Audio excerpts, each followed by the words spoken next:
કેશોદના airport road પર બાખડતા આંખલાઓમાંથી એક ભાગી છૂટેલા આંખલાએ બાઇકને ઠોકરે ચડાવી હતી, જેમાં બાઇક અને બાઇક ચાલક બંને રોડ પર પટકાતા પાછળથી આંખલો માથે પડતા બાઇક ચાલક નિવૃત્ત બેંક કર્મચારીનું મોત નીપજ્યું હતું. પોલીસે આગળની તપાસ હાથ ધરી છે. આ ઘટના અંગે મળતી વિગત મુજબ કેશોદના મેઘના સોસાયટીમાં રહેતા એસબીઆઈ બેંકના નિવૃત્ત કર્મચારી પ્રવીણભાઈ મૂળશંકરભાઈ મહેતા તેમની રૂટીન દિનચર્યા પ્રમાણે સાંજના બાઇક લઈ એરપોર્ટ રોડ પર ફુવારા ચોક પરત ફરી રહ્યા હતા.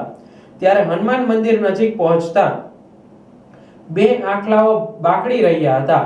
ત્યારે નિવૃત્ત કર્મચારીએ થોડી દૂર બાઇક થંભાવી દઈ આંખલા ઝઘડવાનું બંધ કરે તો નીકળી જાવ તેની રાહ જોઈ રહ્યા હતા. ત્યાં એકાએક એવું બન્યું કે ઝઘડતા આંખલાઓમાંથી એક છૂટો પડેલ આંખલો પૂરપાટ ઝડપે દોડી નિવૃત્ત કર્મચારીની બાઇક સાથે અથડાયો હતો અને બંનેને પછાડી દઈ આંખલો નિવૃત્ત કર્મચારી ઉપર પડતા કર્મચારી ગંભીર રીતે ઘવાયા હતા. નજરે જોનારાઓએ દોડી આવી ઈજાગ્રસ્તને સરકારી હોસ્પિટલ ખસેડ્યા હતા, જ્યાં હાજર ડોક્ટરે નિવૃત્ત કર્મચારીનું મોત થયાનું જાહેર કર્યું હતું.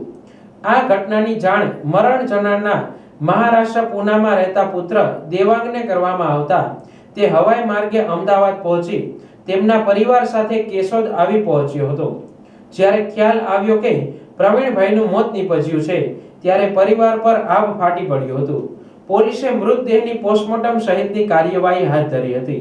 આંખલાના ઝઘડવાથી નિવૃત્ત કર્મચારીના મોતના પગલે પાલિકા રખડતા પશુઓનું નિયંત્રણ કરવા સુરક્ષિત ખસેડવા કાર્યવાહી ન કરતા શહેરભરમાં જોરદાર રોષ જોવા મળી રહ્યો છે. આ ઘટના એરપોર્ટ રોડ પર બનતા નજરે જોનાર જય કિશનભાઈ સતીશભાઈ માવદિયાએ જણાવ્યું કે રોડ પર આંખલા ઝઘડતા હોય, મરણ જનાર બાઇક થંભાવી આંખલાની લડાઈ બંધ થાય તેની રાહ જોતા હતા. ત્યાં અચાનક એક આંખલો ત્યાંથી છૂટો પડી બાઇક સાથે અથડાતા બાઇક અને ચાલક બંનેને પછાડી દઈ પાછળથી આંખલો નિવૃત્ત કર્મચારી ઉપર પડતા તેનું મોત નીપજ્યું હોવાનું જણાવ્યું હતું.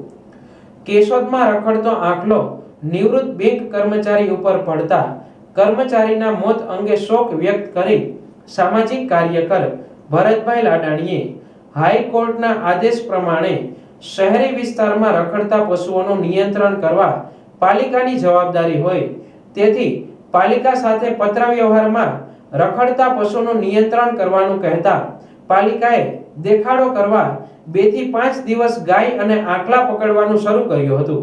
તેવા સંજોગોમાં ભૂલે ચૂકે જો કોઈ પશુ રોડ પર ચડી આવે તો પાલિકાના માણસો તેને શેરીઓમાં ધકેલી દેતા હોવાના આક્ષેપ કરી મોતની ઘટનાના પગલે શહેરમાં પાલિકા વિરુદ્ધ ભારે રોષ જોવા મળી રહ્યો હોય, તેથી કેશોદની જનતા અને ગૌ સેવકોએ આગળ આવી મોતની ઘટના બનતી અટકાવવા કાર્યવાહી કરવી જોઈએ, તે માટે પોતે પૂરતો સહકાર આપશે તેમ જણાવ્યું હતું.